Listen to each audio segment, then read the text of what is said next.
Welcome back to this edition of Grizzlies Daily. I'm your host Malik, and this week is just full of a lot of disrespect for the national media. This is no easy way to put it.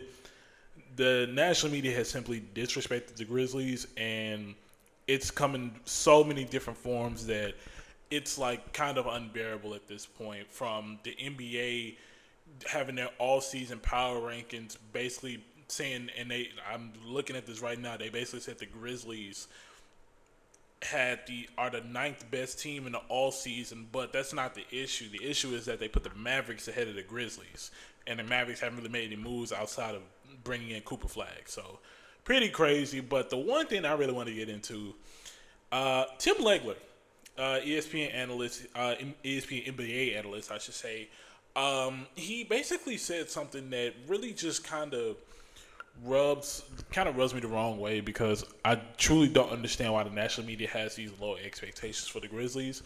But he basically said that the Grizzlies won't be as good because Ja Morant won't be healthy.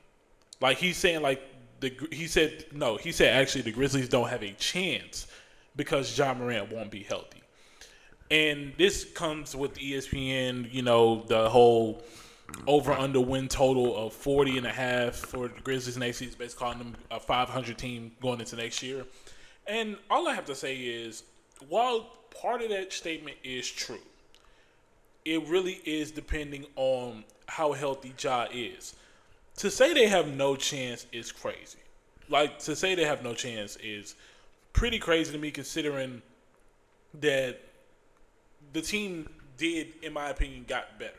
They touched on things that need to be touched on outside of getting a wing, or not a wing, getting another big that really helps them. They got wing players, and they got a decent big man in Jock Landale. Obviously, you kind of wish they got better in that department, but I mean it's doable. They did get better.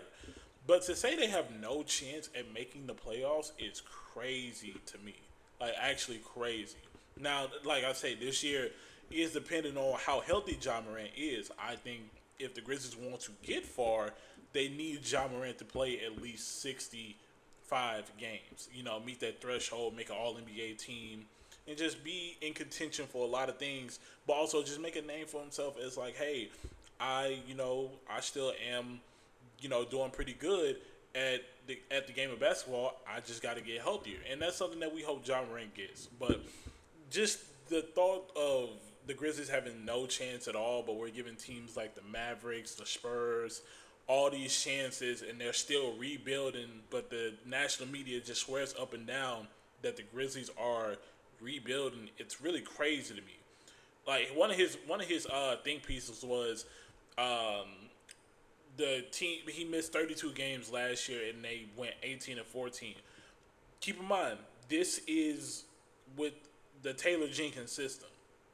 We don't know how he's going to play in the Easelo system. So I think we really need to just kind of relax a bit and really give it time and see how this really turns out before we just jump to conclusions that the Grizzlies have zero chance at all. So I found that kind of crazy.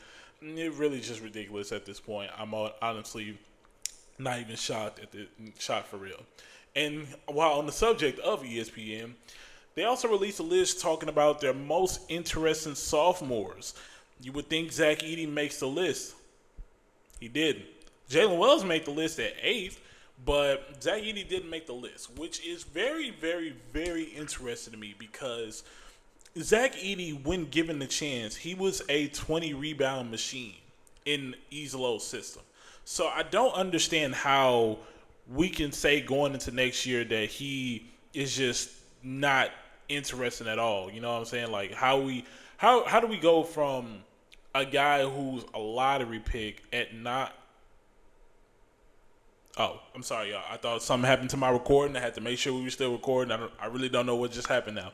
But how do we go from the ninth overall pick to all of a sudden he's not that interested? He's playing with one of the most electrifying guards in the league, one of the more balanced lineups out there in the league, in my opinion, especially in their division and conference. To say that Zack Edy is not an interesting sophomore it's kind of crazy to me. It really is because I think he is interesting. I think he has potential to really make noise and honestly win a rebounding title. I think Zack Edy, given the amount of playing time and the rights and with Izolo's system, which we saw a bit of, which allowed him to get those 20 rebound games, I think we're talking a different ball game. So I don't think it's. I think, and also I think on the aspect of when we talk about interesting, it can mean so many things. And just to say that Zack Edy isn't interested, a lot of people are interested in Zack Edy's development. They want to see how Zack Edy translates his game to the league because let's be real. In the last few years, Zack Edy has been probably the best college basketball player we've in the last few years, and that's just statistically. So, I think saying he's not interested in just the national media just being like, you know what, maybe we forgot about this guy. We just forgot. And I wish the national media would say that. Hey, we just forgot that this guy even existed because there's no way you can't tell me he's not interested. So I find it very weird. I'm just like, how do we go from that to that? So it was something that I just saw, and I'm just like, the fact that I'm seeing two lists that just straight up disrespecting the Grizzlies, it was kind of wild to me. But switching gears into something more positive and local, Cedric Coward was at a camp, I believe, and one of the campers, this is a youth camp, they basically asked him saying like, hey, what's your favorite part of being on the Grizzlies? And his answer, living in Memphis. And that's honestly something that is great to see. And it was even posted by the Memphis Grizzlies Twitter account. Great to see. And obviously, I was very high on Cedric Coward. And it's good to see that he's fitting well into the city. Obviously, on the team, we got to hope for the best when it comes to fit. But as far as, his, just overall energy, it's a good thing because a lot of people had their skepticism on how the city of Memphis is and how the Grizzlies are going to go from there, possible relocation, all these things. So to hear the newest guy come in and just say, you know what, living in Memphis is one of my favorite things, or my favorite thing about being a part of the Grizzlies, that's a great sign, great thing for me to hear, and it lets me know that he's engaged and that the city actually isn't the problem. Now, hopefully, you have to hope that other people take that into account, but they probably won't because that's just the reality we live in. That's the society we live in, but I like that Cedric Coward is getting comfortable within the city, and I love that he's finding his way into how things go and what he can do and how comfortable he can be. So that's definitely good. It's good for morale, and hopefully that translates onto the court. And as far as this injury, there is no real update at this time. We probably won't find one for a while until training camp. And backtracking on Zack Edy, he was at the Purdue alumni game not long ago. Obviously, he didn't play, but he was courtside and he did not have a boot on. So that is a very good sign towards recovery that we could see him. We could possibly see him ahead of schedule, but it's only a matter of time. It's just depending on the reevaluation and what the team says, but definitely a good sign to see that Zack Edy is up and out of his boot and walking fine now. And in other good news, before we end this off, the iconic, and I mean iconic, black Memphis jerseys from the 2021 season, that first year that the Grizzlies made the play-in, it is returning. Multiple sources report saying they will be wearing the black classic uniforms in the 2025-2026 season.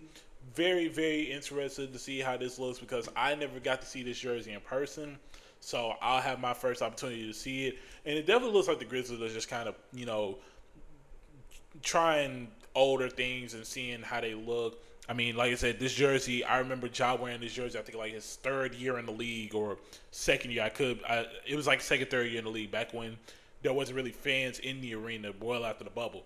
So very, very, very glad to see that this jersey is coming back. It is a very clean jersey, and hopefully we get the court back as well. No telling on the court, but hopefully we get the court and the jersey. So thought I'd bring that to y'all because I'm very excited, and I definitely will be getting one when the season starts, without a doubt. But as for this edition of Grizzlies Daily, that is a wrap. I really don't have much else.